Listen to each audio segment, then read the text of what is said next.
We begin with the headlines. Federal government insists AJAOKUTA steel plant in good shape.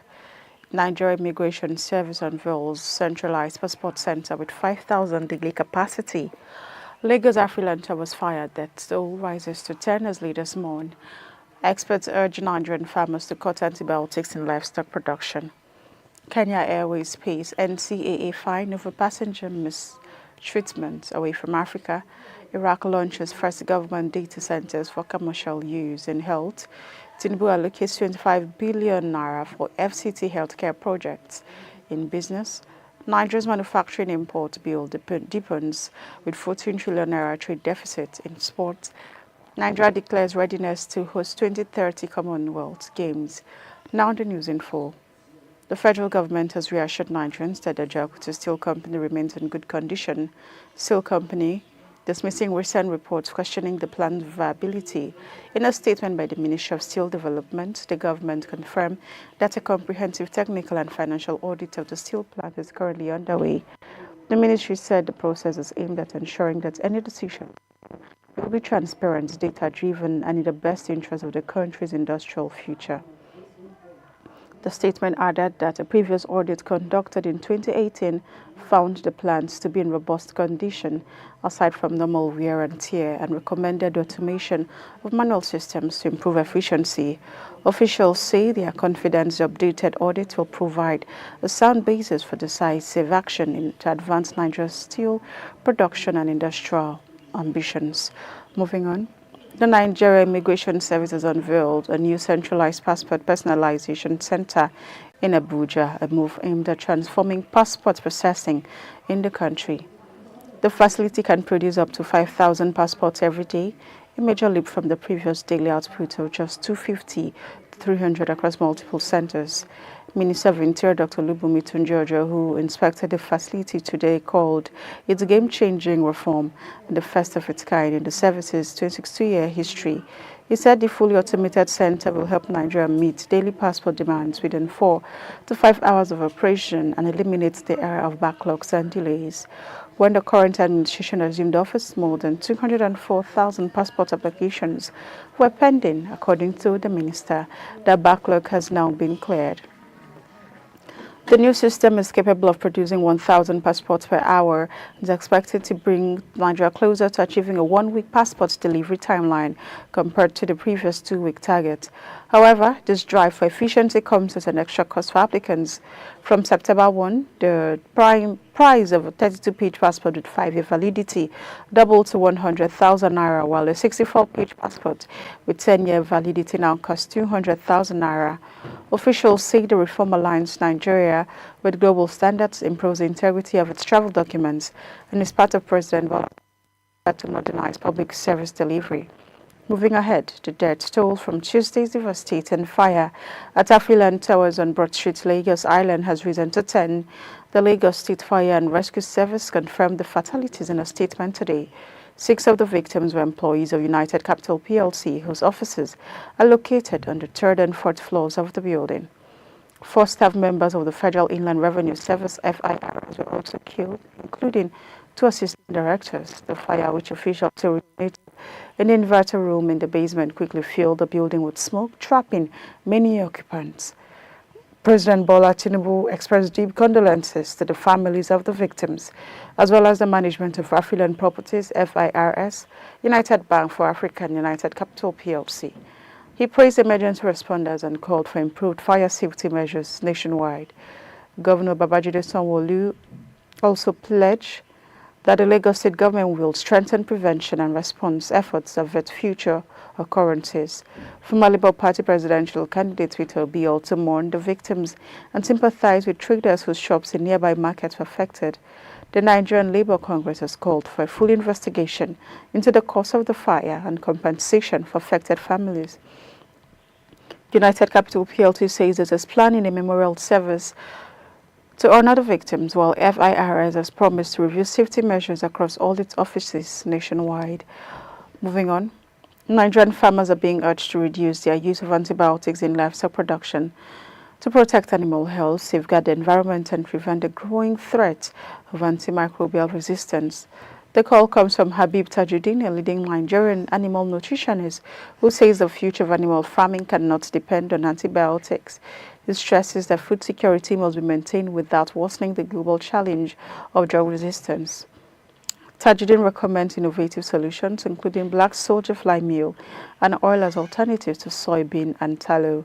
He explains that these sustainable options convert organic waste into high-value animal feed, reducing dependence on resource-intensive crops. He is also researching the use of nanozinc and phytase to improve the bone health in animals and cut harmful gas emissions from farms. According to him, multi-enzyme blends such as phytase and protease are already proving effective in improving nutrient absorption and reducing feed costs for non-ruminant animals, with more than 35 peer-reviewed publications.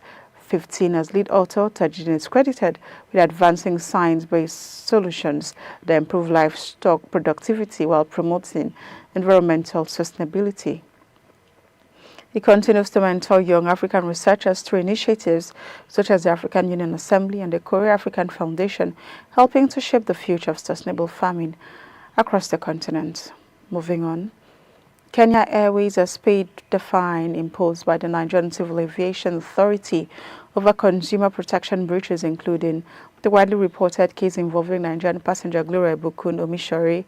The confirmation came from Michael Achimogu, the NCAA's Director of Public Affairs and Consumer Protection, who posted on Thursday that the airline made the payment on September 17 after a series of meetings, including one with Kenyan High Commissioner to Nigeria. While commending the airline for complying with the sanction, the NCAA stressed that the payment does not resolve the underlying issues that triggered the penalties. The authority reminded Kenya Airways that the time frame for resolving the cases has since elapsed and insisted that the airline must address operational gaps to prevent similar incidents. The sanctions followed the February incident where Ms. Omishore was allegedly denied boarding on the Nairobi-Paris leg of her journey, despite holding a ticket from Lagos to Manchester. Kenya Airways cited the lack of Schengen visa and offered an alternative route through London, which reportedly declined. The incident escalated into a verbal altercation drawing criticism from the NCAA over how the airline handled the situation and the lack of timely passenger support. The NCAA says it will continue monitoring Kenya Airways operations in Nigeria to safeguard passenger rights and improve service standards. Away from Africa, Iraq has signed the landmark agreement to build its first government centers, marking a major step in the country's digital transformation. It was signed in Baghdad between the General Communications and Information Company and Nokia International Company, which of the Minister of Communications, Dr. Hayam El Yasri.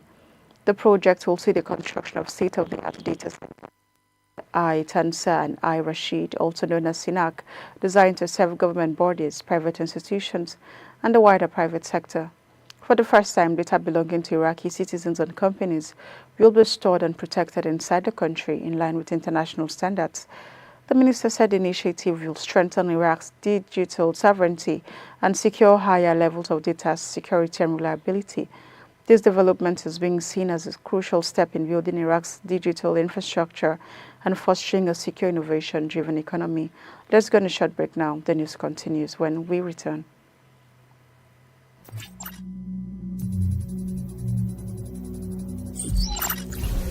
Robotic Process Automation, RPA.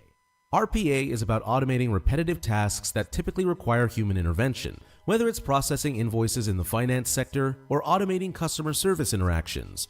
RPA is transforming how businesses operate. The benefit? Employees can focus on higher value tasks, while software bots handle the mundane stuff. However, RPA implementation comes with high upfront costs and requires maintenance. The RPA market is expected to grow from $1.89 billion in 2020 to $13.74 billion by 2028. But companies must balance automation with potential job losses. Welcome back. If you're just joining us, this is Idea TV Midday News Now.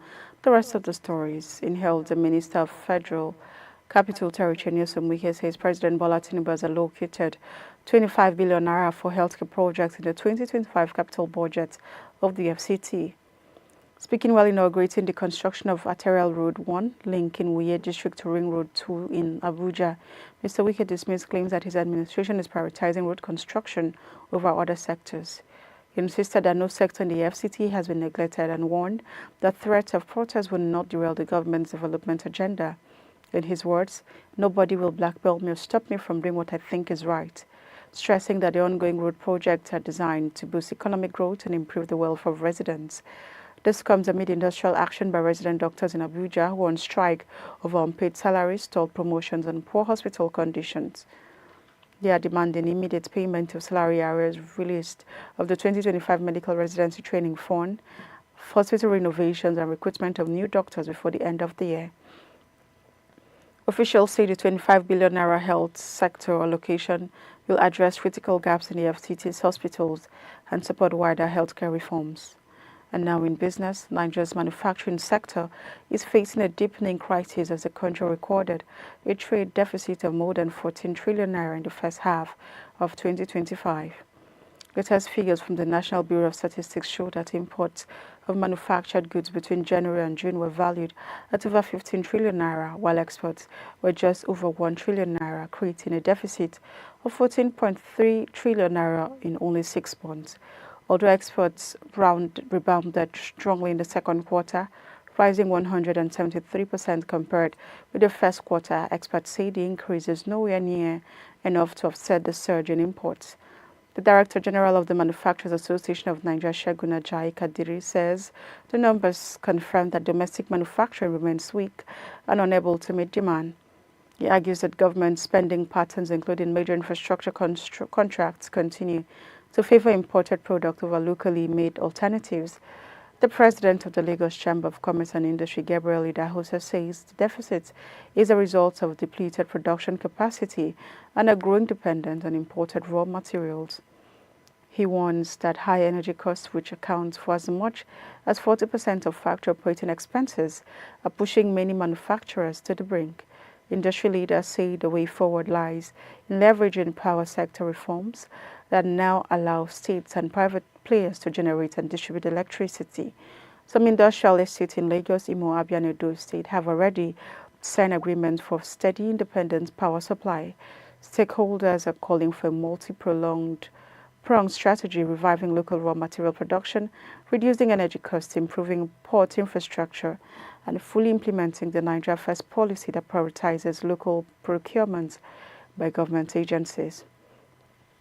They also stress that exporters need better market intelligence, improved product standards, and reduced logistic costs to compete globally. AJAOKUTA says that while the deficit highlights a persistent challenge, it also shows there is a clear path forward if government and industry act quickly and decisively.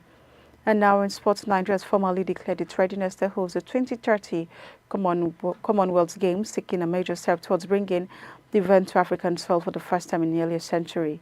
President Bola Ahmed TINUBU, represented by his Chief of Staff Femi Gbajabiamila, received the Commonwealth Sports Bid Evaluation Committee at the Presidential Villa in Abuja on Thursday. Gbajabiamila assured the delegation led by Darren Hall, Director of Games and Assurance at Commonwealth Sports, that Nigeria is fully prepared to deliver an inclusive, diverse, and world-class games. He revealed that President TINUBU has issued a formal letter of guarantee backing the bid. President TINUBU stressed that his administration had implemented bold reforms to reposition sports as a driver of national development, including the replacement of the Ministry of Sport with National Sports Commission.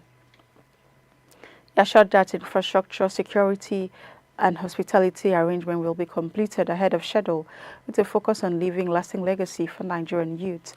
Chairman of the National Sports Commission, Shehu Diko, argued that Nigeria deserves to host the Games, noting that Africa has 22 Commonwealth member nations and has never had the opportunity to stage the event.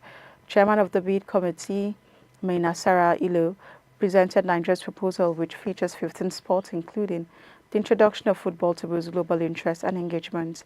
Director Darren Hall commended Nigeria's passion and hospitality, adding that the Commonwealth, now with 58 member nations, is seeking greater diversity as it approaches its centenary. Nigeria's capital, Abuja, and Abinadad in India are the two official bidders for the 2030 Games. The final decision on the host city will be taken at the Commonwealth Games General Assembly in November 2025. That's all we have for your Nigeria TV Midday News, but before we go, a recap of the headlines. Federal government insists that AJAOKUTA steel plant is in good shape. Nigeria Immigration Service unveils centralized passport center with 5,000 daily capacity. Lagos AFRILAND towers on fire, dead to rises to turn as leaders mourn. Experts urge Nigerian farmers to cut antibiotics in livestock production. Kenya Airways pays NCAA fine over passenger mistreatment.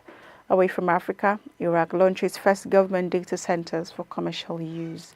In health, TINUBU allocates 25 billion naira for FCT healthcare projects. In business, Nigeria's manufacturing imports bill deepens